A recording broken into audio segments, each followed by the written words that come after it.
Hello बच्चों, क्या हाल चाल। तो बच्चों, आज की क्लास में हम लोग क्लास 12th मैथमेटिक्स के लिए हाफ सिलेबस के टेस्ट डिस्कस करने वाले हैं।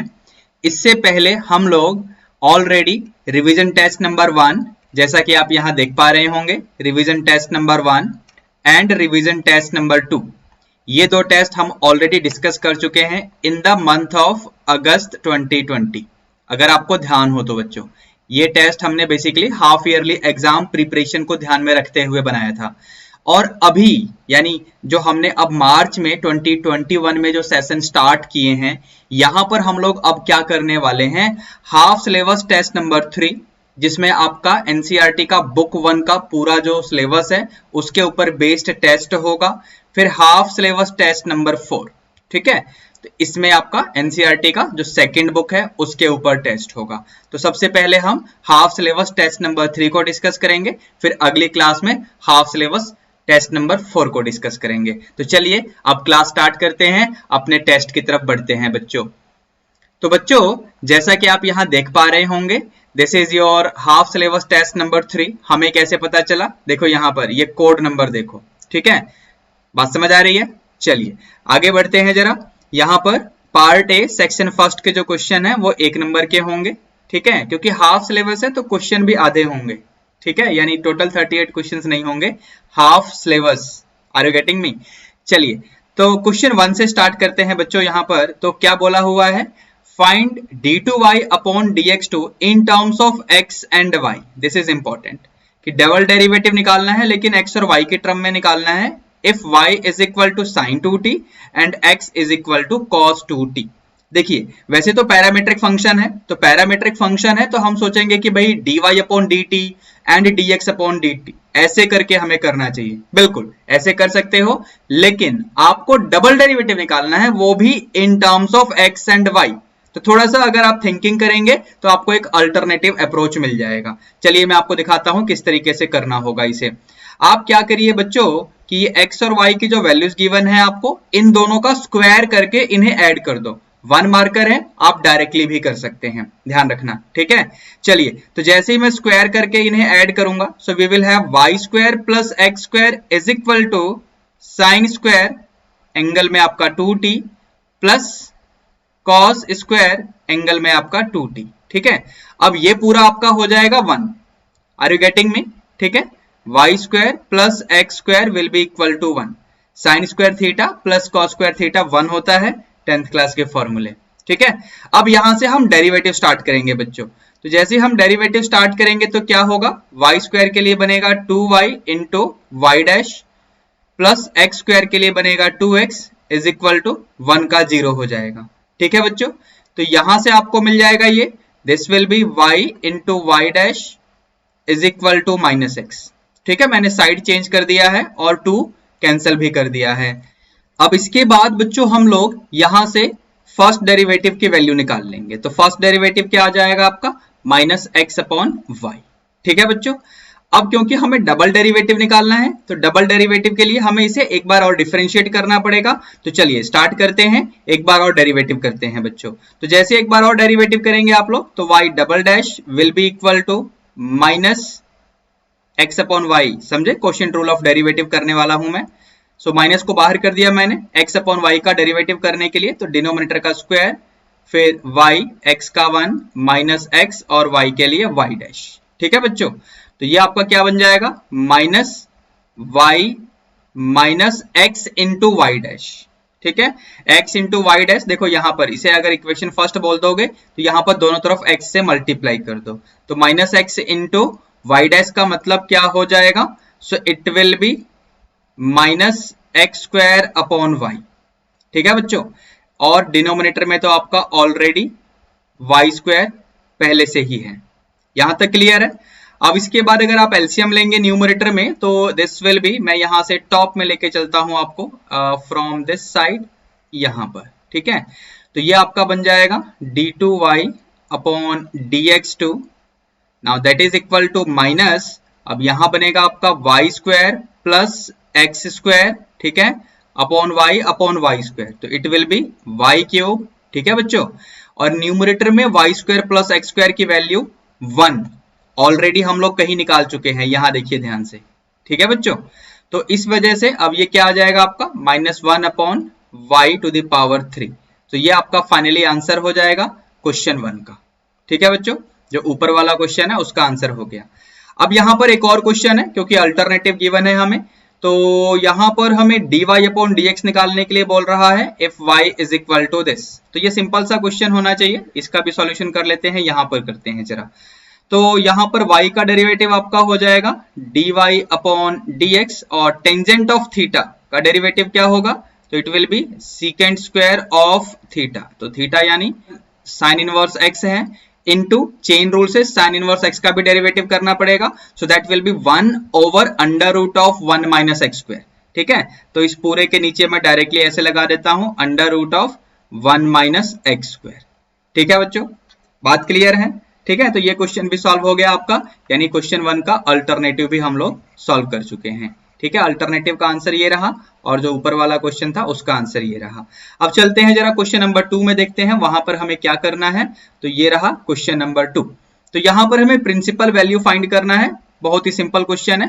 तो सबसे पहले यहाँ पर कॉस इनवर्स माइनस √3/2, बेसिकली मैं सबसे पहले ये वाला फॉर्मूला अप्लाई करूंगा, सो it will be like this. तो ये बन जाएगा पाई माइनस कॉस इनवर्स √3/2।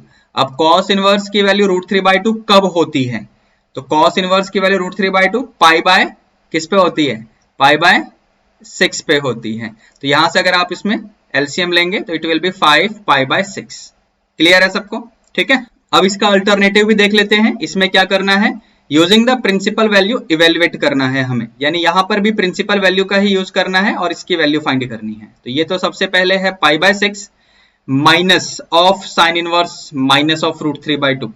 तो अब बेसिकली यहां पर हम ये वाला फॉर्मूला यूज कर लेंगे कि साइन इनवर्स माइनस एक्स क्या बन जाएगा, so it will be minus sine inverse of x, ठीक है। तो यानी यहां से ये नेगेटिव आएगा, इसको पॉजिटिव बना देगा, तो प्लस का साइन इनवर्स √3/2 इस तरीके से।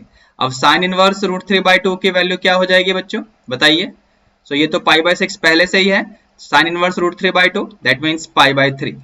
तो ये बन जाएगा आपका cos 30 plus 60 means cos pi by 2, और cos पाई बाय 2 मतलब 0। तो ये फाइनली आंसर हो गया आपका इस क्वेश्चन के लिए, ठीक है। दोनों क्वेश्चन हमने सॉल्व कर लिए, ऊपर वाले का आंसर ये रहा और नीचे वाले का आंसर ये रहा बच्चों, ठीक है। अब इसका अल्टरनेटिव भी है। तो अल्टरनेटिव में क्या बोला हुआ है कि let L be the set of all lines in a plane with R a relation in L given by. तो रिलेशन R की डेफिनेशन ये रही, रिलेशन R में जो ऑर्डर्ड पेयर L1, L2 होगा तो वो तभी होगा जब L1 परपेंडिकुलर टू L2 होगा। तो हमें स्टेट करना है, हमें बताना है कि relation R is reflexive relation. देखिए रिफ्लेक्सिविटी के लिए यहां पर ये होना चाहिए कि L1, L1 belongs to the relation R। अब सुनना ध्यान से, because any line can not be perpendicular to itself. कोई भी लाइन अपने खुद के ऊपर ही परपेंडिकुलर नहीं होती है। तो इस वजह से L1, L1 belongs to R, ये वाली जो कंडीशन होगी ये फॉल्स हो जाएगी, ये एग्जिस्ट करेगा ही नहीं, यानी L1, L1 will not belong to the relation R। So therefore हम ये कंक्लूड करेंगे कि R इज नॉट रिफ्लेक्सिव, ठीक है बच्चों। तो इसने पूछा हुआ था कि जो रिलेशन R है वो रिफ्लेक्सिव होगा या नहीं, ये बताओ और फिर जस्टिफाई भी करो। तो हमने जस्टिफाई भी कर दिया। जस्टिफाई कहाँ किया, ये देखो, ये जस्टिफिकेशन है कि कोई भी लाइन अपने खुद के ऊपर परपेंडिकुलर नहीं होती, इसलिए L1, L1 will not belong to the relation R। मैंने बिलोंग्स टू R लिखा हुआ है क्योंकि आगे इज फॉल्स कर दिया है ना, ठीक है। चलिए, तो आपका relation R is not reflexive, conclusion आ गया। अब चलते हैं जरा अगले क्वेश्चन की तरफ। तो अगला क्वेश्चन यानी क्वेश्चन नंबर 4, ठीक है। तो क्वेश्चन नंबर 4 में क्या बोला हुआ है बच्चों, हमें इस डिटर्मिनेंट की वैल्यू इवेल्युएट करनी है। तो 2/2 का है, बड़े आराम से हो जाएगा। क्या हो जाएगा, देखो -1 इंटू -1, ये जो डायगोनल के एलिमेंट्स हैं इनको आपस में मल्टीप्लाई कर दिया, ठीक है। अब क्या करेंगे, माइनस नॉन डायगोनल के एलिमेंट को मल्टीप्लाई करो। तो नॉन डायगोनल में क्या है आपका tan theta into minus tan theta. ठीक है बच्चों, तो ये बन जाएगा आपका -1 इंटू -1 दैट इज +1 एंड ये बनेगा माइनस एंड माइनस यानी प्लस टेंजेंट स्क्वायर थीटा। अब आपको ट्रिग्नोमेट्री अगर आती हो बच्चों तो ये बन जाएगा सीकेंट स्क्वायर थीटा। ठीक है, 10th क्लास का फॉर्मूला है ट्रिग्नोमेट्री अगर आपको आती हो तो। एनीवे इसका अल्टरनेटिव भी दिया हुआ है, यहाँ पर एक डिटर्मिनेंट इज इक्वल टू 36, ये वैल्यू गिवन है, डिटर्मिनेंट इक्वेशन बन गया। आपको x की वैल्यू निकालनी है जो कि पॉजिटिव होना चाहिए। तो चलिए यहाँ पर भी बड़े आराम से हो जाएगा, x इंटू एक्स यानी X square minus 9 4 36 is equal to 36। ठीक है, तो यानी यहां पर ये बन जाएगा आपका X square is equal to 36 plus 36, so it will be 2 times 36। अच्छा ये बताओ मैं 72 क्यों नहीं लिख रहा हूं? फिलहाल यहाँ पर जैसे ही हम लोग स्क्वायर को हटा के RHS में अंडर रूट लगाएंगे तो प्लस माइनस की जगह सिर्फ पॉजिटिव वैल्यू लेंगे हम लोग, तो ये बनेगा 2 इंटू 36 का अंडर रूट, क्योंकि हमें पहले से ही बोला गया है कि x पॉजिटिव है। तो ये बन जाएगा आपका 6√2। ये फाइनली आंसर हो जाएगा। आप लोग समझ गए होंगे कि मैंने यहाँ पर 2 इंटू 36 क्यों लिखा, 72 क्यों नहीं लिखा। तो फिलहाल इस क्वेश्चन का भी आंसर आ गया। ठीक है, ये ऊपर वाले का और ये नीचे वाले इसके अल्टरनेटिव का। ठीक है बच्चों, अब आगे बढ़ते हैं, क्वेश्चन नंबर 5 देखते हैं इसमें क्या होने वाला है। तो question 5, if a matrix has 9 elements, किसी मैट्रिक्स में 9 एलिमेंट्स हैं, what are the possible orders it can have. तो इसके पॉसिबल ऑर्डर्स क्या होंगे? तो सबसे पहली बात, इस मैट्रिक्स का ऑर्डर ये हो सकता है 1 रो एंड 9 कॉलम। समझे, 9 एलिमेंट्स, 1 इंटू 9 9। ठीक है, अब 2 रोज अगर होंगे तो 9/2 कॉलम्स लेने पड़ेंगे यानी 4.5 कॉलम्स, तो पॉसिबल नहीं है। ऐसे ही फिर आपका 3 रोज लेंगे तो 3 कॉलम्स लेने पड़ेंगे, तो ये देखो ये पॉसिबल है। इसके बाद अगला 9 रो एंड 1 कॉलम। ठीक है, तो ये पॉसिबल ऑर्डर्स हो सकते हैं उस मैट्रिक्स के जिसमें हमें 9 एलिमेंट्स गिवन हो। ठीक है बच्चों, अब अगले क्वेश्चन को देखते हैं, यानी क्वेश्चन नंबर 6। यहां पर हमें एडजॉइंट ऑफ ए इनवर्स का डिटर्मिनेंट निकालना है और फिर हमें ये डाटा दिया हुआ है, ऑर्डर भी दिया हुआ है मैट्रिक्स का। तो सबसे पहले हम लोग ये वाला फॉर्मूला यूज करेंगे बच्चों। देखिए adjoint of a matrix P अगर ऐसे लिखा हो ना तो ये क्या बनेगा, मैट्रिक्स P का जो डिटर्मिनेंट है इसकी पावर n-1, ऐसे n क्या है, ऑर्डर। ठीक है, एडजॉइंट P का अगर मुझे डिटर्मिनेंट निकालना है तो इस तरीके से हम अप्लाई कर लेते हैं। तो अब यहां पर P का मतलब A इनवर्स से हो जाएगा, तो इसे हम लिख सकते हैं ऐसे, ध्यान से देखना, A इनवर्स की पावर, ऑर्डर तो आपका क्या है 3 है, n की जगह 3 हो जाएगा यानी 3-1 इस तरीके से। ठीक है, अच्छा अब इसे हम क्या लिख सकते हैं, ध्यान से एक और प्रॉपर्टी बता रहा हूं आपको मैं, जैसे मैट्रिक्स B का सपोज इनवर्स हो तो इसे आप ऐसे भी लिख सकते हैं, समझे। तो ये बन जाएगा आपका इस तरीके से, -1 पावर में आ जाएगा और पूरे की पावर 2 तो ऑलरेडी है, तो it will B determinant of A की पावर -2। अब डिटर्मिनेंट ऑफ ए हमें ऑलरेडी गिवन है यानी 4 की power -2, so it will B 1/4 square that is 60। ठीक है, तो 1/16 आपका आंसर आ जाएगा क्वेश्चन 6 का। ठीक है बच्चों, अब क्वेश्चन नंबर 7 को देखते हैं बच्चों। इसने क्या बोला हुआ है, कोई फंक्शन f डिफाइंड है ऑन द पॉजिटिव इंटीजर्स। ठीक है, fx इक्वल टू 3x, तो आपसे पूछा गया है कि ये 1 है या नहीं है। तो यहां पर हम एज्यूम कर लेंगे बच्चों कि f of x1 is equal to f of x2। ठीक है, for all x1 and x2 belonging to the set of positive integers. ठीक है, तो यहां से आपका मिल जाएगा ये 3 times x1 is equal to 3 times x2, that will imply कि x1 is equal to x2 and therefore we will have a conclusion कि आपका जो फंक्शन f है इट इज 1 फंक्शन।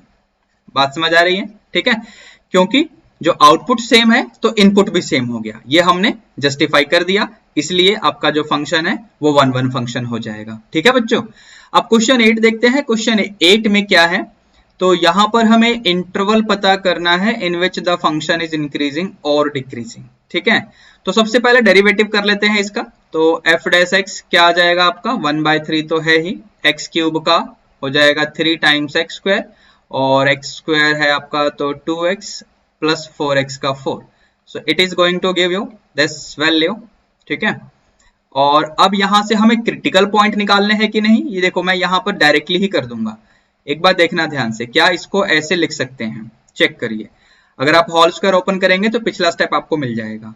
एक्चुअली ये काम मैंने क्यों किया, क्योंकि यहां से हम ये कंक्लूजन ले सकते हैं कि ये जो आपका फर्स्ट डेरिवेटिव यानी एफ डैश एक्स है, तो एफ डैश एक्स कभी भी नेगेटिव होगा ही नहीं। एक्स की कोई भी रियल वैल्यू आप डालोगे यहां पर तो ये हमेशा ग्रेटर देन 0 ही आएगा, इनफैक्ट ग्रेटर देन और इक्वल टू 3 आएगा हमेशा, ठीक है। This will be always greater than और equal to 3 for all X belonging to the set of real number. Conclusion ये है बच्चों इसका कि आपका जो फर्स्ट डेरिवेटिव होगा वो पॉजिटिव होगा, देयरफॉर यू कैन से कि आपका जो फंक्शन है this is increasing function, this is increasing function for all X belonging to R, ठीक है। तो आपको इंटरवल बताना था, जैसे इंटरवल में यह फंक्शन आपका इंक्रीजिंग होगा या डिक्रीजिंग होगा, दैट इज इंटरवल आप लिखना चाहेंगे तो क्या लिख सकते हैं, माइनस इन्फिनिटी से इन्फिनिटी, ठीक है बच्चों। So this is the answer of question number 8। अब चलते हैं क्वेश्चन नंबर 9 की तरफ और देखते हैं यहां पर क्या है। तो क्वेश्चन नंबर 9 आपका केस स्टडी टाइप का क्वेश्चन है, क्योंकि ये हाफ सिलेबस टेस्ट है इसलिए एक ही क्वेश्चन दिया है मैंने। यहां पर आपको 5 पार्ट्स मिलेंगे, जैसा कि नॉर्मल प्रैक्टिस है केस स्टडी में, उसमें से हमें कोई सा भी 4 पार्ट सॉल्व करना होता है, ठीक है। चलिए पढ़ते हैं जरा यहाँ पर क्या दिया हुआ है। During the outbreak of COVID-19 pandemic, the usual production at the manufacturing unit of a small company was disturbed badly. To control the losses, the owner decided to change the type of products he used to make in his company during the normal days. ठीक है, अच्छी बात है। Now he decided to manufacture and sell the face masks and sanitizer. मतलब Covid के समय पे उस कंपनी में जो भी नॉर्मल आइटम बनते थे उनका प्रोडक्शन बिल्कुल ही बंद हो गया, बहुत उसको लॉस हो गया कंपनी वाले को। तो उसने सोचा कि कोविड के टाइम पे फेस मास्क एंड सैनिटाइजर की डिमांड है तो इसी को हम प्रोड्यूस करना स्टार्ट कर दें। तो अब आगे क्या दिया हुआ है कि he sells X mask at a price of this, यानी एक्स मास्क का प्राइस ये दे रखा है, the cost price of X mask is this, ठीक है। एक मास्क का कोस्ट नहीं है ये एक्स मास्क का कोस्ट है, ठीक है। लेकिन ये जो सेलिंग प्राइस आपको दिया हुआ है ना, ये एक आइटम का दिया हुआ है। बात समझ आ रही है? ईच दिख रहा है आपको यहां पर लिखा हुआ है, ठीक है। तो keeping the above information in mind answer the following. चलिए जरा क्वेश्चन देख लेते हैं अपने, हमारे पास क्वेश्चंस क्या हैं। तो what is the selling price of X mask, ठीक है। देखिए सेलिंग प्राइस एक मास्क के लिए आपको दिया हुआ है, ये जो मैंने ईच को अंडरलाइन किया था इसीलिए किया था, ठीक है। यानी 5 माइनस एक्स अपॉन 100, ये जो सेलिंग प्राइस है दिस इज फॉर 1 मास्क, ठीक है। ओके, तो एक्स मास्क के लिए क्या कॉस्ट आएगा, एक मास्क का इतना कॉस्ट है तो एक्स मास्क के लिए हमें एक्स से मल्टीप्लाई कर देना पड़ेगा। So that will give us 5x minus x square upon 100। बात समझ आ रही है? This is the cost of X mask. ये हमने अब एक्स मास्क का कॉस्ट निकाल लिया है। तो 5x minus x square upon 100, देखते हैं कौन से ऑप्शन में है। 5x minus x square upon 100, ये रहा पहला ऑप्शन, ठीक है बच्चों। अब आगे बढ़ते हैं जरा, यानी इसका सेकेंड पार्ट भी देखते हैं। सेकेंड पार्ट में हमें क्या बोला हुआ है बच्चों। तो सेकेंड पार्ट में d by dx of p of x, where p of x is the profit earned by the man on selling x mask. x mask को बेचने पे क्या प्रॉफिट बनेगा भाई साहब का, ये बताना है। तो प्रॉफिट का मतलब क्या हो जाएगा आपका, जो आपका सेलिंग प्राइस है माइनस कॉस्ट प्राइस, ठीक है। तो सेलिंग प्राइस हमने अभी निकाला 5x minus x square upon 100, ठीक है। अच्छा, कॉस्ट प्राइस जो गिवन था ना वो एक्स मास्क का ही गिवन था, that is x upon 5 plus 500, ठीक है। यानी माइनस एक्स अपॉन 5 प्लस 500, ठीक है बच्चों। अब यहां पर अगर इसको हम सिंप्लीफाई करेंगे सो it will B 24x upon 5, एक बार एलसीएम लो, 5x माइनस एक्स अपॉन 5, ठीक है, minus x square upon 100 minus 500, ठीक है। अब एक बार ऑप्शन देख लो कौन सा ऑप्शन सही होगा आपके लिए बच्चों। तो यहां पर कोई सा भी ऑप्शन सही नहीं है, नहीं, ऑप्शन सी हमें सही लग रहा है। लेकिन वेट करो, ये आपने अभी प्रॉफिट फंक्शन की वैल्यू निकाली है, आपसे पूछा क्या है, दिख रहा है आपको, आपसे डेरिवेटिव पूछा हुआ है, मैंने इसलिए तो बोला वेट करो। चलिए जैसे ही हम डेरिवेटिव करेंगे यानी D by D x of P of x हम लेंगे, तो हमें इसका डेरिवेटिव करना है 24x बाई 5 यानी 24/5 हो जाएगा, माइनस 2x अपॉन 100 यानी माइनस x अपॉन 50 ऐसे आ जाएगा, और माइनस 500 का तो जीरो हो जाएगा। तो 24/5 माइनस x अपॉन 50 कौन सा बना बच्चों? So this is option B. एक बार चेक करिए, आपको बात समझ आ गई? ठीक है, अब अगले क्वेश्चन पे चलते हैं, यानी थर्ड पार्ट को देखते हैं, इसमें क्या है। How many mask should the owner sell to earn maximum profit. हमने अभी अभी प्रॉफिट का डेरिवेटिव किया है, तो वो क्या आया था बच्चों? तो प्रॉफिट फंक्शन का डेरिवेटिव हमने जब किया दैट वाज ऑप्शन बी, यानी 24/5 माइनस x अपॉन 50, यानी p डैश x की वैल्यू क्या आई है? 24/5 माइनस x अपॉन 50। अब क्योंकि MCQ है, ध्यान से सुनना मेरी बात, क्योंकि MCQ टाइप के क्वेश्चंस हैं, बेसिकली यहां से ये मैक्सिमम मिनिमा का क्वेश्चन बन गया। हम यहां से डबल डेरिवेटिव कर सकते हैं अगर आप करना चाहो तो, ठीक है। वैसे मैं करना नहीं चाहता था, लेकिन चलो मैं करके दिखा रहा हूं। Now this is less than zero, negative आ गया, इससे पता क्या चला कि आपका जो प्रॉफिट फंक्शन है वो तो मैक्सिमम हो ही गया, यानी P of x will B maximum. लेकिन हमें ये सब करने की जरूरत ही नहीं थी, हमसे बस ये पूछा हुआ है कि कितने मास्क उसको सेल करना है ताकि मैक्सिमम प्रॉफिट हो। तो फर्स्ट डेरिवेटिव को जीरो के इक्वल रख दो, समझे कि नहीं मेरी बात? फर्स्ट डेरिवेटिव को जीरो के इक्वल रख दो, ओके। तो ये बनेगा 24/5 माइनस x अपॉन 50 इक्वल्स 0। यहां से 240 इज इक्वल टू x। एक बार चेक करो, बात समझ आ रही है? ठीक है, ओके। तो आपका 240 यानी कितने मास्क बेचने पड़ेंगे भाई साहब को? तो 240 मास्क बेचने पड़ेंगे, ठीक है, ताकि मैक्सिमम प्रॉफिट आए। अब आगे बढ़ते हैं, जरा फोर्थ पार्ट को भी देख लेते हैं। यहां पर क्या बोला हुआ है? What is the maximum profit in rupees earned by the owner. तो यहां पर अब प्रॉफिट फंक्शन की बारी आएगी। तो प्रॉफिट फंक्शन आपका आया था 24x/5 minus x square upon 100 minus 500। मेरे ख्याल में तो यही था, एक बार हम जाके पिछली स्लाइड पे देख लेते हैं। प्रॉफिट फंक्शन की वैल्यू है ना, तो 24x/5 minus x square upon 100 minus 500, बिल्कुल ठीक है। और हमें x की वैल्यू मिली अभी थोड़ी देर पहले पिछले पार्ट में 240, तो यहां पर हम 240 पुट कर देंगे, क्योंकि हमसे पूछा हुआ है कि what is the maximum profit, profit कितना होगा इसकी वैल्यू बताओ। तो यहां पर x की जगह हमें 240 डालना है, तो 24 x की जगह 240 ना डाल के मैं देखो ऐसे लिख रहा हूं, कोई प्रॉब्लम? कैलकुलेशन करने का तरीका बता रहा हूं आपको। माइनस, अब यहां पर एक्स स्क्वायर यानी 240 इंटू 240, तो इसे मैं लिखूंगा 24 इंटू 24 इंटू 100। कुछ समझ आया? 240 में से 10 को बचाया, तो 10 इंटू 10, क्योंकि 240 इंटू 240 हुआ, तो 10 इंटू 10 आपका 100 हो जाएगा। नीचे 100 पहले से ही है, माइनस 500, ठीक है। अब इसको सिंप्लीफाई करेंगे आगे, तो क्या बनेगा आपका? तो ये 5 2 10 एंड 24 इंटू 24 यानी 576 इंटू 2, माइनस ये 100 तो कटेगा, ये 576 माइनस 500, ठीक है।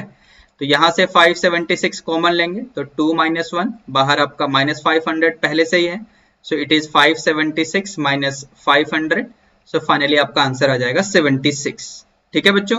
तो फोर्थ के लिए कौन सा ऑप्शन सही हो जाएगा आपका? आप देख सकते हैं ऑप्शन सी सही होगा, ठीक है बच्चों, डन। अब इसका फिफ्थ पार्ट ये क्या बोल रहा है कि how many mask does he need to sell to get a profit of this much. अब एक्चुअली इसका प्रॉफिट था 24x upon 5 minus x square upon 100 minus 500। अब लेकिन इसको प्रॉफिट बनाना है 75 रुपीज का, तो हमने प्रॉफिट फंक्शन को 75 के इक्वल रख दिया। अब यहां से हमें x की वैल्यू पता करनी है। आप गिवन ऑप्शंस को यहां पर डाल के चेक करना चाहें तो चेक कर सकते हैं, ऑप्शन डी तो हो ही नहीं सकता, समझे? x की जगह 0 डालोगे तो सेटिस्फाई कहां हो रहा है। चलिए खैर, तो यहां पर हम लोग पूरे में क्या करते हैं, जरा 100 से ना मल्टीप्लाई कर देते हैं, तो ये बनेगा आपका 24 इंटू 20 और x तो पहले से ही है, यानी 480 x आ जाएगा, ठीक है, माइनस एक्स स्क्वायर और 100 से किया है तो आपका ये 500 तो है ही, 2 जीरो फ्री में, और ये आपका 7500, ठीक है। अब यहां से हम लोग साइड चेंज कर देते हैं, सो it will B x square minus 480x, ठीक है, एंड देन प्लस ये बन जाएगा आपका 57500 इक्वल टू 0। बात समझ आ रही है? ठीक है। अब इसके बाद हमें बच्चों इसका फैक्टराइजेशन कर लेना है, तो फैक्टर आपके बनेंगे x minus 230 into x minus 250। ठीक है, ठीक है। तो यहां से या तो आपको मिलेगा x की वैल्यू 230, MCQ है, जितना जल्दी कर लो उतना अच्छा है, ठीक है, या 250। ठीक है, तो यहां पर अगर गिवन ऑप्शन से हम टैली करेंगे तो कौन सा सही बनेगा? फिफ्थ पार्ट के लिए 250 या 230, तो 250 यानी इसका बी ऑप्शन सही हो जाएगा। ठीक है बच्चों, अब केस स्टडी के क्वेश्चन तो यहां से सॉल्व हो चुके हैं। अब जरा आगे बढ़ते हैं यानी अगले क्वेश्चन की तरफ, क्वेश्चन नंबर 10। तो ये आपके पार्ट बी यानी 2 मार्कर क्वेश्चन स्टार्ट हो जाएंगे सेक्शन 3 के लिए। ठीक है, तो क्या बोला हुआ है? Find the value of A so that the function F defined by, definition आपको दिख रही है, this is continuous at X equal to 0। तो अगर एक्स इक्वल टू 0 पे ये फंक्शन कॉन्टिन्यूअस है तो हम लोग जानते हैं कि left hand limit of the function will be equal to right hand limit of the function will be equal to f of 0 यानी value of the function at that point where you have got the value of LHL and RHL। ठीक है, तो यहां से अगर हम देखें तो LHL की वैल्यू अगर हम निकालेंगे so that will be limit x approaches 0 minus और fx यहां पर बनेगा 2a plus x, क्योंकि 0 से जस्ट स्मॉल, यहां देखिए, बात समझ आ रही है? ठीक है, और अगर हम यहां से RHL निकालेंगे so limit x approaches 0 plus यानी 0 से जस्ट आगे अगर हम जाएंगे, जस्ट बड़ी वैल्यू लेंगे fx के लिए तो ये बनेगा 2 cos x। ठीक है, अगर x की वैल्यू 0 से जस्ट बड़ी होगी तो फंक्शन fx की वैल्यू 2 cos x होगी। ठीक है, अब यहां पर अगर हम लिमिट सॉल्व करेंगे तो 2a प्लस x की जगह 0 और यहां पर 2 cos x की जगह 0। ठीक है, तो ये बन जाएगा आपका 2a is equal to 2 cos 0 आपका 1 होता है, तो यहां से a की वैल्यू 1 आ जाएगी और यही हमसे पूछा हुआ है कि a की वैल्यू क्या होगी ताकि फंक्शन आपका कॉन्टिन्यूअस हो जाए बच्चों। ठीक है, अब यहाँ क्योंकि एक अल्टरनेटिव भी गिवन है बच्चों, तो अल्टरनेटिव में क्या बोला हुआ है? Check if the following function is continuous at the indicated point और नॉट। ठीक है, तो सबसे पहली बात तो यहाँ पर बच्चों आप f ऑफ पाई बाय 2 की वैल्यू लिख लो, सो दैट इज योर 3, यहाँ पर आप देख रहे होंगे। ठीक है, अब क्योंकि फंक्शन का डेफिनेशन जो है x not equal to pi by 2 पे इस तरीके से दिया हुआ है। अब इसके बाद बच्चों हम लोग यहाँ पर left hand limit and right hand limit निकालेंगे, तो सबसे पहले जरा मैं राइट हैंड लिमिट ही निकाल लेता हूं, तो x approaches pi by 2 plus. ठीक है, when x is not equal to pi by 2 then the value of the function f is given by this expression, so that is cos x over pi minus 2x। अगर आप यहाँ पर x की जगह पाई by 2 डालेंगे तो 0 bye 0 form है, यानी हमें इसको सिंप्लीफाई करना पड़ेगा, आगे इनडिटर्मिनेट फॉर्म से रिलीज करना पड़ेगा। तो इसके लिए हम लोग क्या करने वाले हैं? x is equal to pi by 2 plus h ऐसे पुट करेंगे, so that when x will be approaching to pi by 2 then h will approach to 0। बात समझ आ रही है सभी को? ठीक है, अब यहां से एक काम और कर लो, यहां से आप ना 2 से दोनों तरफ मल्टीप्लाई कर दो, तो ये बन जाएगा 2x is equal to pi plus 2h, so that is going to imply pi minus 2x will be equal to minus 2h। ठीक है, अब अपने लिमिट में वापस लौटो, सो ये बनेगा लिमिट h अप्रोचेज 0, न्यूमरेटर में cos x की जगह पाई बाय 2 प्लस h, और डिनोमिनेटर में ऑलरेडी हमने सिंप्लीफाई करके माइनस 2h लिख लिया है, समझे? यहां देख लो, पाई माइनस 2x की वैल्यू हमने ऑलरेडी निकाल ली है।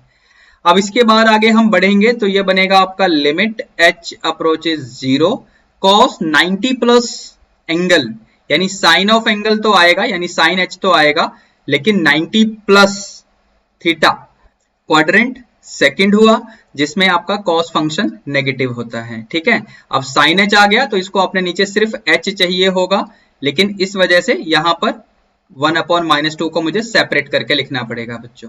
ठीक है, अब h का लिमिट तो ऑलरेडी 0 है ही, साइन h अपॉन h की वैल्यू इस वजह से क्या हो जाएगी बच्चों? 1 हो जाएगी। ठीक है, तो ये माइनस और ये नीचे भी आपका माइनस 2 दिख रहा है, तो ये आपका बन जाएगा 1 into half that is 1 by 2। अब आप ध्यान से देखिए कि जो फंक्शन का वैल्यू था यानी f of pi by 2 it is not equal to RHL of the function. ठीक है, therefore the conclusion can be given here कि f इज डिसकंटीन्यूअस। ठीक है, f is discontinuous at x equals pi by 2। जो भी आपका indicated point है उसके ऊपर फंक्शन f डिसकॉन्टिन्यूअस है बच्चों, ठीक है। अब इसके बाद क्वेश्चन नंबर 11 की तरफ बढ़ते हैं बच्चों। तो क्वेश्चन नंबर 11 ये रहा, find the slope of tangent and normal. Tangent and normal दोनों का सिर्फ स्लोप निकालने के लिए बोल रहा है for this curve at x equal to 1। तो सबसे पहला काम तो हम ये करेंगे कि डेरिवेटिव निकाल देंगे। तो dy अपॉन dx 1 का 0 हो जाएगा, रूट वाले के लिए 1 upon 2 under root 4x minus 3। अब 4x माइनस 3 का भी करेंगे तो 4x का 1 माइनस 3 का 0 इस तरीके से आ जाएगा, which further on simplification will look like this. एक बार चेक करिए, ठीक है बच्चों। तो इस तरीके से तो आपका डेरिवेटिव का वैल्यू आ गया बच्चों, डन। अब क्योंकि हमें slope of tangent and normal निकालना है व्हेन x इक्वल टू 1, तो डेरिवेटिव में आप x की जगह 1 डाल दो तो स्लोप ऑफ टेंजेंट मिल जाएगा। तो x की जगह 1 मैं डालने जा रहा हूं डेरिवेटिव के अंदर, तो ये बनेगा इस तरीके से। न्यूमरेटर में -2 और डिनोमिनेटर में अंडर रूट के अंदर 4 1 जा 4 माइनस 3 यानी 4 माइनस 3 यानी क्या आ जाएगा, तो 4 माइनस 3 आपका 1 ही होगा, 1 का अंडर रूट है तो वो आपका 1 ही रहेगा। तो फाइनली आपका स्लोप ऑफ टेंजेंट -2 आ गया, ठीक है। एंड स्लोप ऑफ नॉर्मल जब आपसे निकालने के लिए बोला गया है तो इसके लिए हम इस कंडीशन का यूज कर लेंगे, ठीक है। तो ये क्या बन जाएगा आपका 1/2, ठीक है, 1/2 हो जाएगा स्लोप ऑफ नॉर्मल। अब इसका अगला क्वेश्चन भी देखते हैं, क्वेश्चन नंबर 12। इसमें क्या बोला हुआ है बच्चों, तो क्वेश्चन नंबर 12 में आपसे एक मैट्रिक्स P एंड एक और मैट्रिक्स Q दिया हुआ है, आपसे 2P क्रॉस Q करने के लिए बोला गया है। तो 2 टाइम्स P मतलब मैट्रिक्स P को 2 से मल्टीप्लाई कर दो, सो इट विल बी 2 4 6 -2 यानी हर एलिमेंट को हम 2 से मल्टीप्लाई कर देंगे। यहाँ पर बात समझ आ रही है, जब हम 2P निकाल रहे होंगे, ठीक है। अब इसे हमें मैट्रिक्स Q के साथ मल्टीप्लाई करना है, तो मैट्रिक्स Q आपका ये रहा बच्चों। चलिए मल्टीप्लिकेशन स्टार्ट करते हैं, रो 1 इंटू C1। तो 2 2 जा 4 प्लस 4 5 जा 20, समझे, रो 1 इंटू C1 इस तरीके से होता है, ठीक है। अब इसके बाद क्या होगा, अब इसके बाद रो 1 इंटू C2 ऐसे, ठीक है, करिए।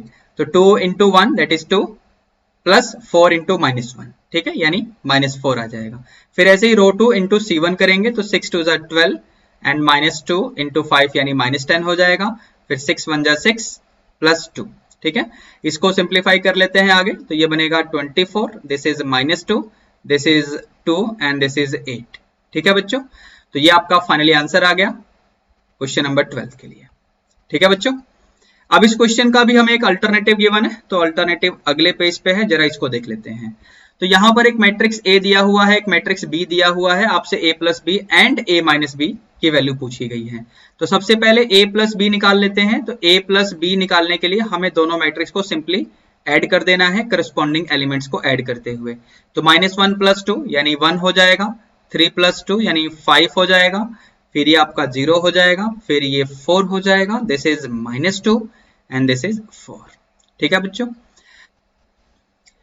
अब इसके बाद A माइनस बी की वैल्यू भी हम लोग निकाल लेंगे। तो A माइनस बी यानी मैट्रिक्स A में से मैट्रिक्स B को सब्ट्रैक्ट कर देंगे, तो ये बन जाएगा आपका -1 -2 यानी -3, 2 -3 दैट इज -1, 1 माइनस ऑफ -1 यानी 2, 4 -0 दैट इज 4, -2 -0 यानी -2, 3 -1 दैट इज 2, ठीक है बच्चों। ये A plus B and A minus B की वैल्यू आ चुकी है। लेकिन आगे एक और चीज बोला गया है कि A plus B into A minus B की वैल्यू निकालिए। अब सुनना ध्यान से, A प्लस बी मैट्रिक्स का ऑर्डर क्या है, A प्लस बी मैट्रिक्स का ऑर्डर क्या है, इसका ऑर्डर क्या है बच्चों, तो ऑर्डर इज 3/2, 3 रो हैं एंड 2 कॉलम हैं, ठीक है। ऐसे ही A माइनस बी के लिए ऑर्डर क्या है, तो A माइनस बी के लिए भी ऑर्डर तो यही है 3/2, 3 रो हैं 2 कॉलम्स हैं, ठीक है। अब देखना, अगर m इंटू n 2 मैट्रिक्स हैं, इनको हमें मल्टीप्लाई करना है, तो इनका मल्टीप्लीकेशन तभी पॉसिबल होता है, जैसे मान लो अगर इसका ऑर्डर मैंने ऐसे लिया A बाय B, तो इसका order B by suppose C हो, इस तरीके से हो, यानी पहले मैट्रिक्स का नंबर ऑफ कॉलम एंड दूसरे मैट्रिक्स का नंबर ऑफ रो सेम होना चाहिए। तो यहाँ पर A प्लस बी में नंबर ऑफ कॉलम 2 है एंड A माइनस बी में नंबर ऑफ रो 3 हैं। समझे? अगर हमें दो मैट्रिक्स को मल्टीप्लाई करना है तो उसमें जो पहले नंबर पे होता है उसे हम प्रीफैक्टर बोलते हैं, यानी जैसे मैंने mn की बात की ना, तो ये बन जाएगा आपका प्रीफैक्टर, ठीक है, और ये बन जाएगा आपका पोस्ट फैक्टर। तो जब हम दो मैट्रिक्स को मल्टीप्लाई करते हैं ना बच्चों, तो उसमें प्रीफैक्टर वाले का कितना कॉलम है उतना ही रो होना चाहिए पोस्ट फैक्टर वाले मैट्रिक्स का। तो हमारे यहां पर a plus B prefactor, a minus B post factor. तो प्रीफैक्टर वाले का नंबर ऑफ कॉलम यानी 2 is not equal to post factor वाले का number of row which is 3। 2 is not equal to 3। Are you getting me? ये देखो ये same नहीं है, इसलिए हम यहां पर डिसाइड क्या करेंगे, हम यहां पर डिसाइड ये करेंगे कि a plus B into a minus B is not possible. इसने लिखा भी हुआ है कि if possible, clearly a plus B into a minus B is not possible. अब क्यों पॉसिबल नहीं है, तो वो रीजन मैं आपको दे चुका हूं, because number of columns in prefactor, that is in a plus b, is not same as number of rows in post factor। ठीक है, अब आगे बढ़ते हैं अगले क्वेश्चन की तरफ, यानी क्वेश्चन नंबर 13 में। तो क्वेश्चन 13 आपका डेरिवेटिव का है, अगला सेक्शन स्टार्ट हो चुका है, यानी 3 मार्क्स के क्वेश्चन। तो हमें यहां पर y to the power x plus sine x की power y is equal to m to the power n, इसको सॉल्व करना है। अब नॉर्मली बच्चे क्या करेंगे, इसे u मान लेंगे, इसे v मान लेंगे, ठीक है, is equal to m to the power n। अब यहां से डेरिवेटिव करते हुए लॉग वगैरह जो भी लेना होता है वो करेंगे, u और v को अलग अलग डिफरेंशिएट करेंगे। बहुत लंबा अप्रोच है, मैंने आपको पिछले लेक्चर्स में बताया था, अगर आपको ध्यान हो तो, ठीक है, या फिर डेरिवेटिव के हमारे लेक्चर आप देख सकते हैं अगर आपके मन में हो तो, सीखना है कुछ शॉर्टकट तो।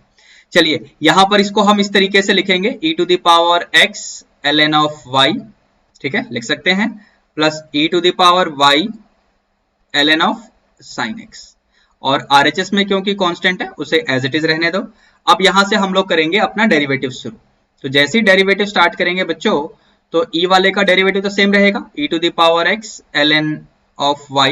अब पावर का करेंगे तो x ln y का 1 अपॉन y और फिर y का y dash, plus ln y into x के लिए 1, ठीक है, प्लस अब ये e वाले का फिर से सेम, यानी e to the power y ln of sin x, ठीक है। अब पावर में चलेंगे तो y 1 अपॉन sin x और sin का cos x यानी कोटेंजेंट x, ठीक है, plus ln of sin x और y के लिए y dash, all that will be equal to 0, क्योंकि RHS में m to the power n constant है बच्चों। बात समझ आ रही है? ठीक है। अब इसके बाद हम लोग यहां से आगे बढ़ेंगे और ये e to the power x ln y या e to the power y ln sin x, इसको हम वापस वही लिखेंगे जहां से ये बने थे, ठीक है, और आगे सिंप्लीफिकेशन देखते हैं क्या होगा। तो ये है y to the power x, bracket में बनेगा x y dash upon y plus ln of y plus sin x की पावर y इंटू में y cotangent x plus ln sin x into y dash, all that is equal to 0, ठीक है बच्चों, ये सब 0 के इक्वल। तो यहां से y to the power x and sin x की पावर y को हम ब्रैकेट के अंदर भेजेंगे, y डैश को हमें अलग करना होगा, ठीक है। तो चलते हैं जरा आगे देखते हैं क्या होगा। So it is y dash और ये बनेगा x y to the power x upon y, तो y to the power x minus 1 ऐसे लिख सकते हैं, y डैश को अलग कर रहा हूं, समझे, ln ऑफ sin x, ठीक है। और क्या बचेगा यहाँ पर y to the power x into ln y, इनको हम RHS में ले जाएंगे तो ये सब नेगेटिव होने वाला है, देखो y to the power x into ln of y, और यहाँ पर sin x की power y into y cotangent x, वो भी पॉजिटिव रहेगा, लेकिन हमने साइड चेंज कर दिया तो नेगेटिव, इसलिए माइनस बाहर लगा रखा है already. So plus sin x की power y into y cotangent x, ठीक है बच्चों, बात समझ आ रही है। तो यहां से हमें क्योंकि dy अपॉन dx निकालना है तो y dash means dy upon dx की वैल्यू क्या आ जाएगी, minus y to the power x ln y plus y cotangent x into sine x की पावर y अपॉन पूरे के नीचे x y to the power x minus 1 प्लस ln of sine x. ठीक है बच्चों, तो ये फाइनली आंसर आ जाएगा आपका क्वेश्चन नंबर 13 का। ठीक है, अब इसका एक अल्टरनेटिव भी है, if y equal to minus cos inverse x, तो हमें कुछ प्रूव करना है। चलते हैं जरा इसको भी कर लेते हैं। सो क्या गिवन है, if y is equal to minus cos inverse of x। ठीक है, तो यहां से जरा इसका हम फर्स्ट डेरिवेटिव ले लेते हैं बच्चों, तो ये बनेगा y dash is equal to minus पहले से ही है, तो ये हो जाएगा आपका minus 1 upon under root 1 minus x square. ठीक है, यहां से हम क्रॉस मल्टीप्लाई कर देंगे तो 1 minus x square over the root into Y dash equals to 1। ठीक है, जो हमें प्रूव करना है उसमें डबल डेरिवेटिव भी था, मैं आपको दिखाता हूं एक बार, ध्यान से देखिए। ये दिख रहा है आपको d2y अपॉन dx2, तो डबल डेरिवेटिव यहाँ पर ऑलरेडी है, इसलिए मुझे एक बार और डिफरेंशिएशन यहाँ पर करना पड़ेगा। तो जैसे ही हम एक बार और डिफरेंशिएशन करेंगे, यानी यहाँ पर लेफ्ट हैंड साइड में लग जाएगा प्रोडक्ट रूल ऑफ डेरिवेटिव।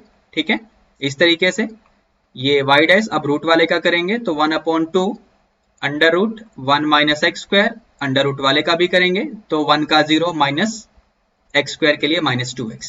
ठीक है बच्चों, RHS में 1 का 0, यहाँ पर ये 2 और 2 कैंसिल होगा, और साथ ही साथ LCM भी ले लेते हैं जरा, तो 1 minus x square into y double dash minus x into Y dash is equal to 0, और आई थिंक यही आपको प्रूव करना था। ठीक है, मैं अभी आपको दिखा के कंफर्म कर देता हूं, बस जरा यहाँ पर मैं इस तरीके से लिख दूं जिस तरीके से क्वेश्चन में है, ताकि आपको कंपैरिजन करने में आसानी हो। ध्यान से देख लो, 1 minus x square into double derivative minus x into first derivative is equal to 0।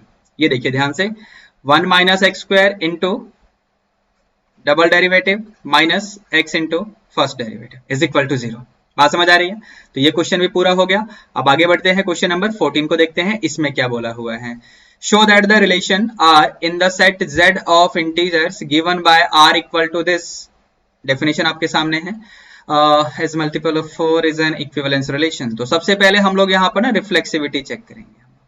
तो रिफ्लेक्सिविटी चेक करने के लिए हम लोग क्या कहेंगे, because A minus A now that is 0 which is multiple of 4, this is multiple of 4, ऐसा हम कह सकते हैं। ठीक है, और जब ऐसा हम कह सकते हैं तो इससे कंक्लूजन ये निकलेगा कि a comma a will belong to the relation R for all a belonging to the set on which the relation is defined, that is integers। ये आपको दिख रहा है यहाँ पे, आपका रिलेशन इंटीजर्स पे डिफाइंड है।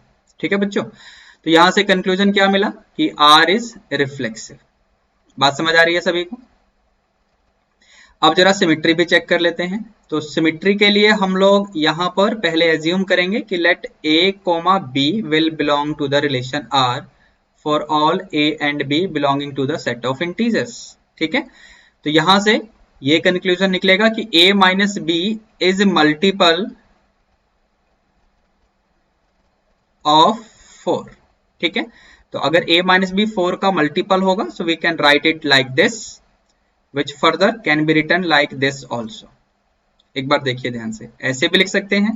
तो इससे कंक्लूजन ये निकला कि b minus a is also a multiple of 4, so that means b comma a will belong to the relation R, and hence we can conclude कि R is symmetric। ठीक है, तो रिलेशन R आपका symmetric relation भी हो गया। ठीक है, अब सिर्फ एक काम रह गया है, यानी ट्रांजिटिविटी चेक करनी है हमें, तो इसको भी देख लेते हैं। तो ट्रांजिटिविटी के लिए हम लोग यहाँ पर क्या एज्यूम करेंगे कि let a comma b belongs to R and b comma c also belongs to R। ठीक है, a comma b and b comma c both belongs to the relation R for all a b c belonging to the set Z of integers. ठीक है, done. तो यहां से conclusion ये है कि a minus b will be a multiple of 4 and b minus c will also be a multiple of 4। बात समझ आई? ठीक है, अब अगर इन दोनों को हम ऐड कर दें तो a minus b plus b minus c will be equal to 4m plus 4n। ठीक है, तो ये बन जाएगा आपका a minus c is equal to 4 times m plus n। ठीक है, यानी 4 times something which is equal to a minus c। तो इससे कंक्लूजन क्या मिला? इससे कंक्लूजन ये मिला आपके लिए, therefore a minus c is multiple of 4। ठीक है, इस तरीके से हम लोग लिख लेंगे। तो यहां से हम ये डिक्लेयर कर सकते हैं कि R आपका क्या हो जाएगा, सो R इज ट्रांजिटिव। तो because the relation R is reflexive, symmetric as well as transitive, hence we can conclude that R is an equivalence relation। बात समझ आ रही है सभी को? तो हमें यही प्रूव करना था कि आपका relation R which is defined on the set of integers that is Z, it is an equivalence relation। तो बस हमने प्रूव कर लिया है। अब आगे बढ़ते हैं, क्वेश्चन नंबर 15 को देखते हैं बच्चों।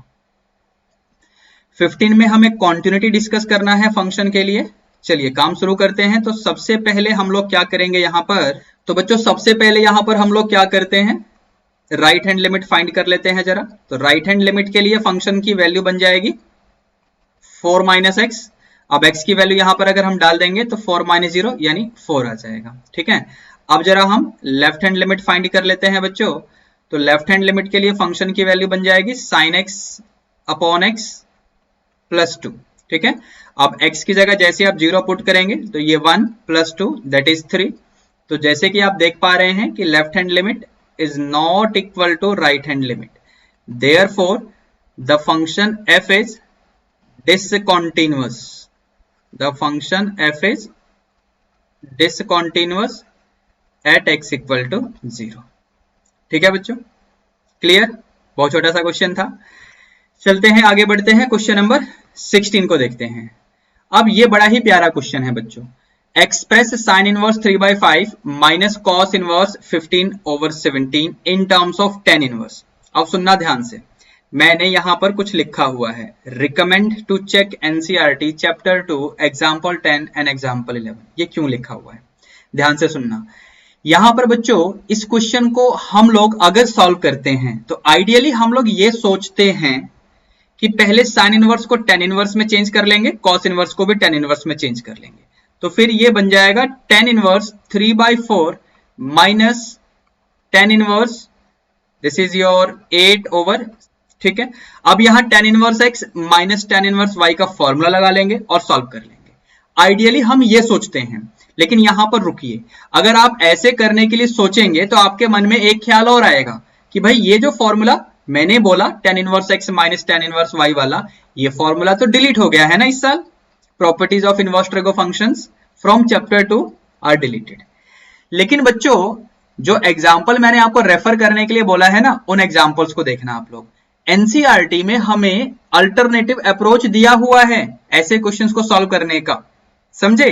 पहली बात तो ये कि इस क्वेश्चन को हम अल्टरनेटिव अप्रोच से सॉल्व कर सकते हैं, और दूसरी बात जो प्रॉपर्टी आप यहां यूज करने से बचना चाहते हैं ना, वो प्रॉपर्टी बेसिकली डिलीट तो हुआ है आपके सिलेबस से, लेकिन चैप्टर 2 से डिलीट हुआ है। लेकिन वही प्रॉपर्टी आपको चैप्टर 5 में पढ़नी पड़ी होंगी जब आपने डेरिवेटिव किया होगा इनवर्स ट्रिग्नोमेट्रिक फंक्शन का। ठीक है, यानी इस चीज की नॉलेज आपको होगी पक्का, तो आप उसे यूज तो कर सकते हैं, बट फिर भी to be on safer side आप इन एग्जांपल्स को भी एक बार चेक कर लेना, एग्जांपल 10 एंड एग्जांपल 11 कि उन्होंने कैसे किया हुआ है, क्योंकि सेम वे से मैं भी यहां पर करने वाला हूं। तो मैं क्या करूंगा बच्चों, सबसे पहले यहां पर ये जो साइन इनवर्स वाला आपको दिख रहा है इसे मैं अल्फा एज्यूम कर लूंगा, so that we get sine alpha as 3/5।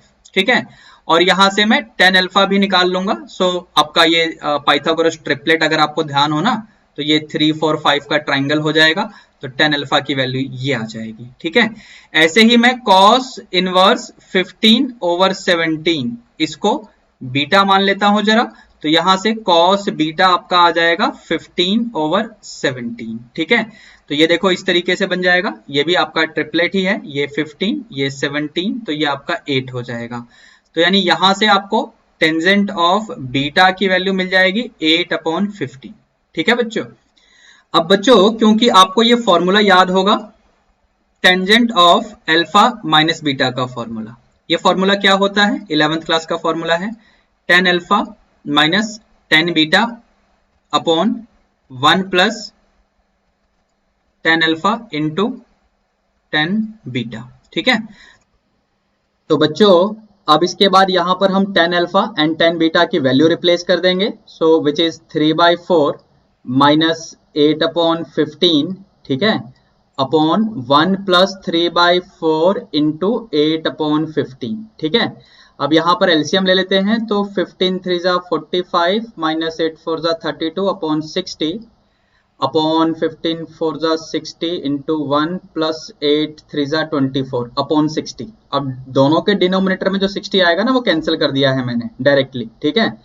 तो यहाँ पर ये आपका बन जाएगा 13 अपॉन 84। एक बार चेक करिए, सब ठीक है, ओके।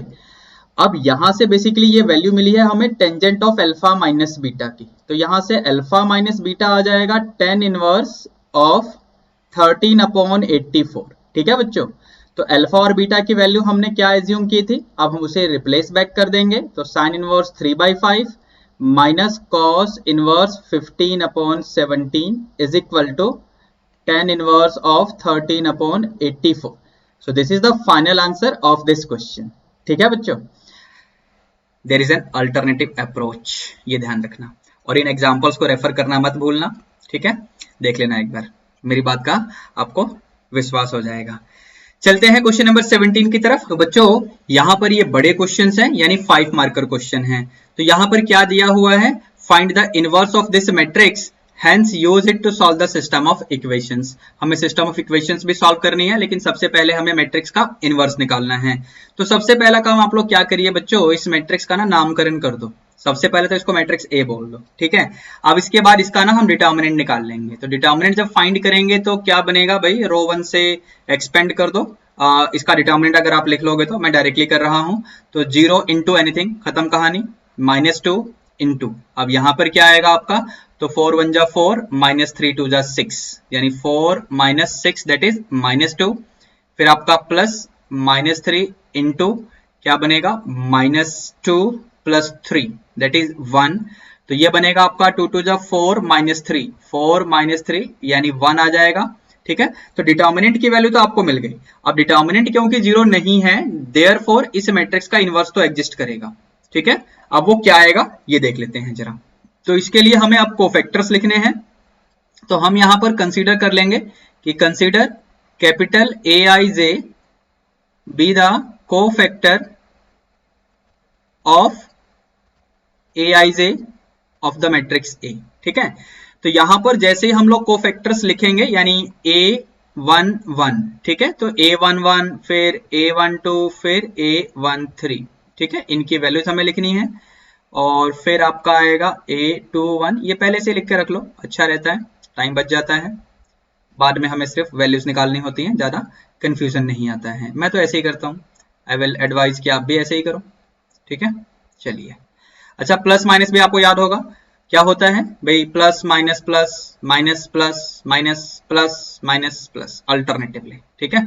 इस तरीके से ना, plus minus plus minus plus minus plus minus plus, ठीक है। इस तरीके से हम लोग साइंस का ध्यान रख सकते हैं। तो ये वाला नेगेटिव, ये नेगेटिव, ये नेगेटिव और ये भी नेगेटिव, पहले से ही प्लस माइनस का ध्यान रख लो, माइनस वालों को तो स्पेशली, ठीक है। अब यहाँ पर अपना काम शुरू करते हैं बच्चों। तो सबसे पहले हमें A11 की बात करनी है। तो A11 first row first column, यानी -4 + 4 यानी 0 आ रहा है ये, ठीक है। A12 first row second column, तो 4 1 जा 4 -6 -2 यानी +2 हो जाएगा, ब्रैकेट में -2 आएगा, बाहर एक नेगेटिव पहले से ही है, ठीक है। A13 first row third column, तो -2 + 3 यानी क्या बनेगा आपका 1, ठीक है, -2 + 3। A21 में आ जाओ, सेकंड रो फर्स्ट कॉलम, तो second row first column means second row first column 4 2 जा 8 -6 मींस 2 आएगा, प्लस का 2, लेकिन बाहर एक नेगेटिव पहले से ही विराजमान है, यानी -2 आ जाएगा, ठीक है। Second row and second column, तो 4 × 0 खत्म कहानी, minus of -9, so it will be +9, ठीक है। सेकंड रो थर्ड कॉलम, तो 0 -6 यानी -6 ब्रैकेट में, लेकिन आगे एक नेगेटिव पहले से ही है, तो प्लस का 6 हो जाएगा, ठीक है। A31 2 2 जा 4 -3 दैट इज 1, A32 मतलब 0 माइनस ऑफ -3 यानी प्लस का 3, लेकिन आगे एक नेगेटिव पहले से ही है। फिर A33 यानी 0 -2 दैट इज -2 आ जाएगा, ठीक है। अब इसकी हेल्प से हम लोग बड़े आराम से एडजॉइंट लिख लेंगे। तो एडजॉइंट ऑफ A क्या आ जाएगा बच्चों आपका, दिस विल बी 0 2 1 -2 9 6 1 -3 -2, ठीक है। इंटरेस्टिंगली क्योंकि यहाँ पर आपका डिटर्मिनेंट की वैल्यू 1 है, तो इसलिए आपका जो इनवर्स आएगा, अगर हम इस फॉर्मूले का इस्तेमाल करेंगे ना, तो इनवर्स वही आएगा जो एडजॉइंट आया हुआ है। तो चलो इसको भी लिख देते हैं क्योंकि हमसे स्पेशली इनवर्स की ही डिमांड की गई है क्वेश्चन में। तो ये आपका इनवर्स आ चुका है, ठीक है, मैट्रिक्स ए का। ठीक है, अब इसका इस्तेमाल करना है हम लोगों को और गिवन सिस्टम ऑफ इक्वेशंस को सॉल्व भी करना है, क्योंकि यहाँ पर देखो ये हेंस लिखा हुआ है और आगे यूज इट टू सॉल्व, है ना, बताया था मैंने आपको किसी लेक्चर में, अगर आपको ध्यान हो सीबीएसई सैंपल क्वेश्चन पेपर हमने सॉल्व किए थे उसमें बताया था आपको। चलिए, तो यहाँ पर इसको सॉल्व करने के लिए हम लोग एक मैट्रिक्स एज्यूम कर लेंगे जो कि एक्स वाई जेड के कोफिशिएंट से बनेगा। तो यहाँ पर जो भी मैट्रिक्स आप एक्स वाई जेड के कोफिशिएंट से बनाएंगे वो आपके क्वेश्चन के गिवन मैट्रिक्स के जैसा ही बन जाएगा, जिसको हमने मैट्रिक्स ए बोला हुआ है। सो दैट इज 0 2 -3। पहला इक्वेशन देखो, एक्स वाई जेड का कोफिशिएंट देखो, पहले इक्वेशन में एक्स का कोफिशिएंट है ही नहीं, एक्स तो है ही नहीं, यानी 0x है, वो ऐसे लिख सकते हो उसको, समझे। दूसरे वाले में आ जाओ, 1 -1 2, तीसरे वाले में 3 -2 4। आप देख सकते हैं आपका matrix A as it is बन गया। फिर आप एक मैट्रिक्स एक्स लिखते हैं जहां पर आप वेरिएबल कंसीडर करते हैं। फिर आप एक मैट्रिक्स बी लिखते हैं जहां पर आप कांस्टेंट ले लेते हैं जो आपके इक्वेशंस में गिवन होती हैं आरएचएस में। ठीक है, तो यहां से हम लोग क्या बोलते हैं कि भैया ए एक्स इक्वल्स बी है, which is going to imply x equals A inverse into B. ठीक है, तो ए इनवर्स जिसकी वैल्यू हम लोग ऑलरेडी निकाल चुके हैं, इसका इस्तेमाल करेंगे हम लोग। तो ए इनवर्स दैट इज 0 2 1 -2 9 6 1 -3 -2 और मैट्रिक्स बी है आपका 1 1 2। ठीक है, अब इनको हम जरा मल्टीप्लाई कर देते हैं। तो जब इनको आप मल्टीप्लाई करेंगे तो 0 × 1 -2 + 2 यानी 0 2 9 11 -6 यानी 5। ठीक है, 1 6 यानी 7 -4 दैट इज 3। ठीक है, अच्छा यहाँ मैट्रिक्स एक्स क्या था आपका, तो मैट्रिक्स एक्स की वैल्यू ये गिवन है। ठीक है, तो इससे अगर आप इसको कंपेयर करेंगे तो यहाँ पर आपका क्या बन जाएगा, x equals 0, y equals 5 and z equal to 3. So this will be the final answer for the given system of equations. ठीक है, by definition of equality of matrices. ठीक है, मैट्रिक्स x की वैल्यू को रिप्लेस बैक कर देंगे और इससे कंपेयर कर देंगे। बात समझ आ रही है? ठीक है, चले अब अगले क्वेश्चन की तरफ। तो इसका अगला क्वेश्चन भी देखते हैं, उसमें क्या है बेटा। तो अगले क्वेश्चन में ये देखो भाई, अब बेसिकली ये इसका अल्टरनेटिव है इस क्वेश्चन में। तो अब यहाँ पर हमें इनवर्स ऑफ मैट्रिक्स का यूज करके वैल्यूज ऑफ एबीसी निकालना है। अभी तक values of x y z बोलता था, अभी एबीसी बोल दिया, अच्छी बात है। चलिए, तो सबसे पहले यहाँ पर आप अगेन क्या करेंगे, कोफिशिएंट्स लेंगे, लेकिन अब एक्स वाई जेड का कोफिशिएंट नहीं है, अब एबीसी के भी कोफिशिएंट नहीं है। ध्यान से देखो, 1/a 1/b एंड 1/c के कोफिशिएंट्स हैं। इस तरीके से आपको देखना पड़ेगा। सो 2 3 10 4 -6 देन 5, ठीक है, देन 6 9 -20। ठीक है, आप जो यहाँ वेरिएबल लेंगे ना, तो variable basically simple x y z भी नहीं है एंड एबीसी भी नहीं है, वो basically 1/a 1/b and 1/c है। समझे बच्चों, जिसकी वैल्यू आपको फाइंड करनी है। और यहाँ पर कांस्टेंट आपके क्या है, तो 4 1 2 है। अब सबसे पहले तो हमें क्या करना है, डिटर्मिनेंट ऑफ ए फाइंड करना है। तो डिटर्मिनेंट ऑफ ए जैसे हम फाइंड करेंगे बच्चों, तो ये क्या आएगा, ध्यान से देखना आप लोग। तो यहाँ पर 2 120 -9 5 45 -3 -80 -30 + 10 36 + 36 यानी 72। डायरेक्टली लिख दूं, ठीक है। चलिए इसको सॉल्व कर लेते हैं। तो ये आपका बनेगा 120 - 45।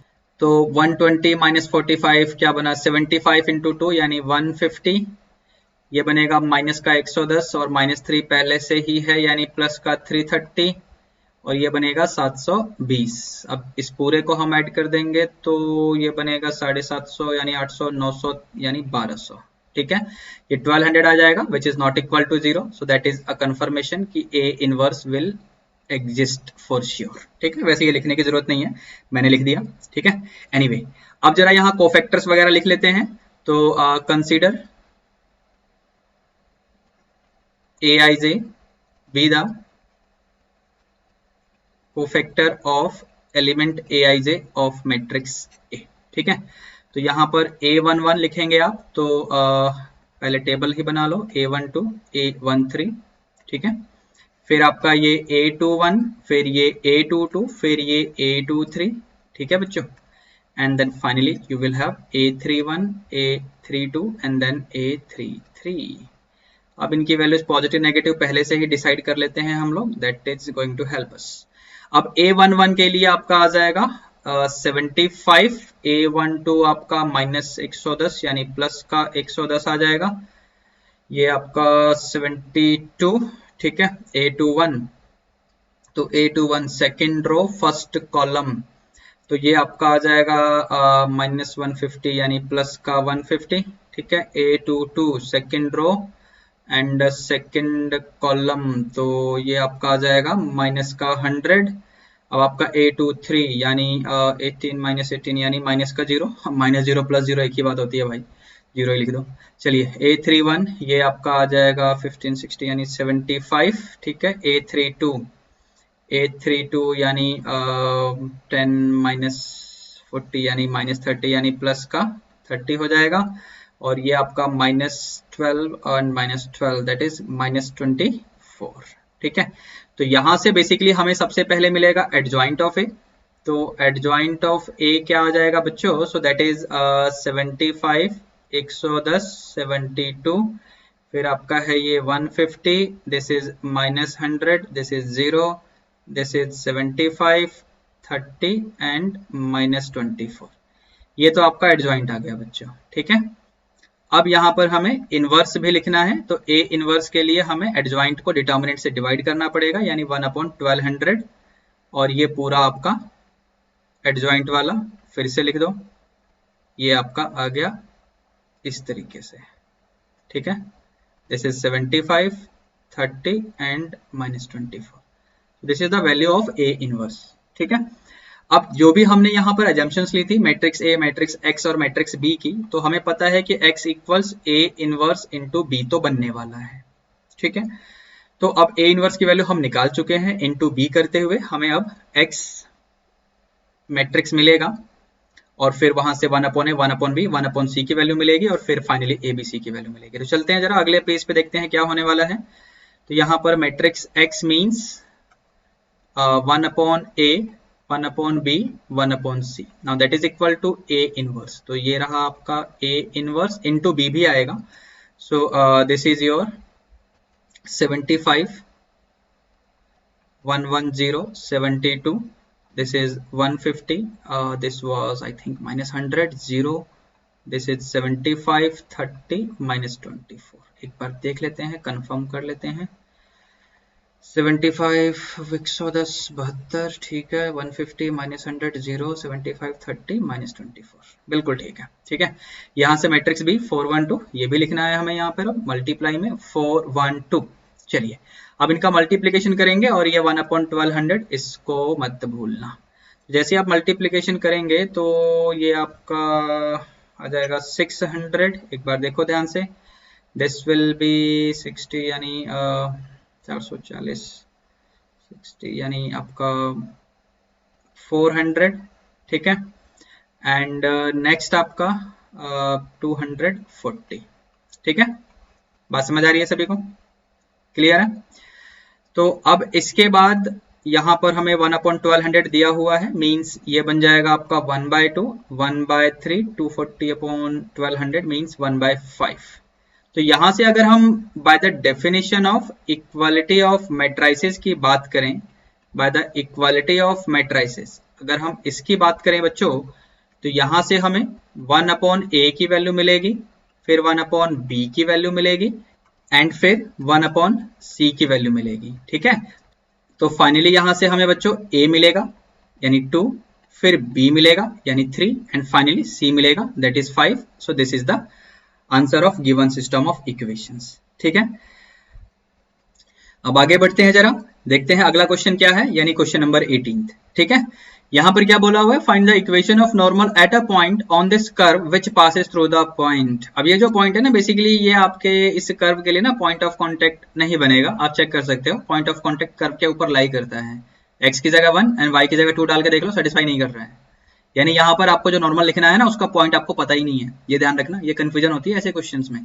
बाद में हमें कोरिस्पॉन्डिंग टेंजेंट की इक्वेशन भी पूछी गई है। तो सबसे पहले आप एक काम करिए कि भैया अपने पॉइंट को ना एज्यूम कर लो कि जो भी पॉइंट है जिसके ऊपर आपको नॉर्मल या टेंजेंट लिखने हैं वो आपका पॉइंट P है। सो लेट मी से this is the point of contact, ठीक है। सो देयरफॉर आपका जो कर्व है वहां पर अल्फा बीटा अगर हम डाल देंगे तो it will B 4 times beta equals alpha square. इसकी हमें बाद में जरूरत पड़ेगी, इसको इक्वेशन फर्स्ट बोल दो। अब यहाँ पर हम डेरिवेटिव करेंगे तो 4y का y डैश x स्क्वायर का हो जाएगा 2x। तो यहाँ से आपको dy अपॉन dx की वैल्यू मिल जाएगी 2x upon 4 means x upon 2। तो देयरफॉर यहाँ से स्लोप ऑफ टेंजेंट मिलेगा at the point of contact यानी point P। So that will be alpha by 2। इसलिए यहाँ से नॉर्मल का स्लोप आ जाएगा, इसका रेसिप्रोकल करके माइनस लगा देते हैं, ठीक है बच्चों।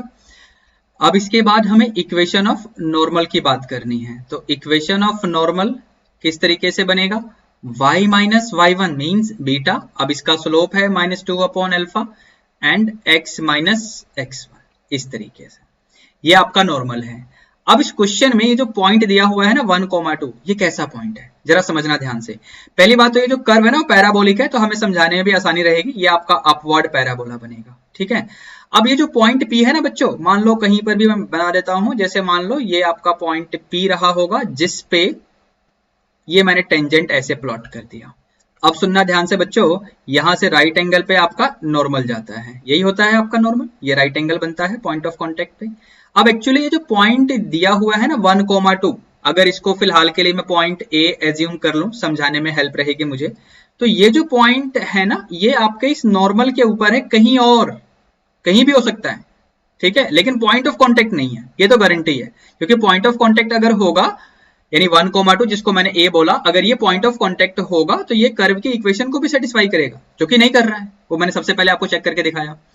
तो समझे मेरी बात, यानी ये जो पॉइंट 1,2 है ये नॉर्मल की इक्वेशन को सेटिस्फाई करेगा। तो क्योंकि हमें बोला हुआ है कि normal passes through this point, जिसको मैंने पॉइंट A माना, देयरफॉर यहां से x की जगह 1 एंड y की जगह 2 हमें यहां पर डालना है बच्चों। बात समझ आई?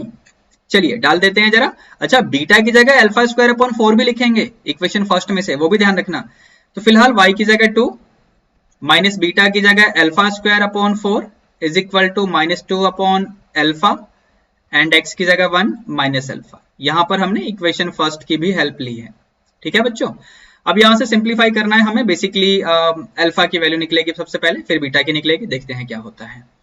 तो यहां से हम लोग क्या करने वाले हैं, को सिंप्लीफाई करते हैं RHS में, तो -2 upon alpha plus 2, so this is 2 minus alpha square upon 4। तो आप देख सकते हैं 2 तो कैंसिल हो जाएगा दोनों तरफ, एंड फिर आपका बनेगा alpha cube is equal to 8। तो यहां से आपको रियल वैल्यू अल्फा की 2 मिलेगी और इमेजिनरी वैल्यू भी मिलेंगी, जिसको हम रिजेक्ट कर देंगे, ठीक है। जब अल्फा 2 मिलेगा तो अल्फा की जगह 2 इक्वेशन फर्स्ट में आप डाल दो, तो वहां से आपको बीटा 1 मिल रहा है, एक बार ध्यान से देख लो, ठीक है। तो इस वजह से अब आपको मिला पॉइंट ऑफ कॉन्टेक्ट यानी पॉइंट P मिला 2,1, ठीक है। तो अब यहां से आपका जो इक्वेशन ऑफ नॉर्मल बनेगा वो क्या बनेगा, तो इक्वेशन ऑफ नॉर्मल बनेगा, यहां पर अल्फा और बीटा की वैल्यू हम पुट करने वाले हैं। So y minus y1 equal to, अब स्लोप क्या बन जाएगा, -2 अपॉन अल्फा, अल्फा 2 आया था, -2 अपॉन 2 यानी माइनस का 1 हो जाएगा, x माइनस 2, ठीक है। अब इसको सिंप्लीफाई कर लेते हैं, तो ये बनेगा आपका x प्लस y इज इक्वल टू 3। बात समझ आ रही है, ठीक है। अब यहां पर हमें क्योंकि करस्पॉन्डिंग टेंजेंट भी पूछा हुआ है, तो इक्वेशन ऑफ टेंजेंट ये भी निकाल लेते हैं फिलहाल यहाँ पे। तो इक्वेशन ऑफ टेंजेंट के लिए हम क्या करेंगे, y minus y1 is equal to slope. अब देखो टेंजेंट का जो स्लोप है ना वो अल्फा बाय 2 है, और अल्फा की वैल्यू हमने 2 यहां पर निकाली है, यानी आपका टेंजेंट का स्लोप क्या बनेगा, तो 2/2 यानी 1 बन जाएगा, into x minus 2, x minus alpha, ठीक है। y minus y1 is equal to slope into x minus x1, ठीक है। तो यहां से अगर इसको सिंप्लीफाई कर देंगे तो you will have y is equal to x minus 1। तो ये आपका क्या आ जाएगा, इक्वेशन ऑफ टेंजेंट आ जाएगा बच्चों, ठीक है। और इक्वेशन ऑफ नॉर्मल ये रहा बच्चों, ठीक है। सो बच्चों क्वेश्चन नंबर 18 भी आपका सॉल्व हो चुका है। अब आगे चलते हैं जरा। तो बच्चों इसी के साथ ये लास्ट क्वेश्चन था आज के सेशन का। तो अब हम मिलेंगे अगले सेशन में, तब तक के लिए be good, take care, all the best, thank you.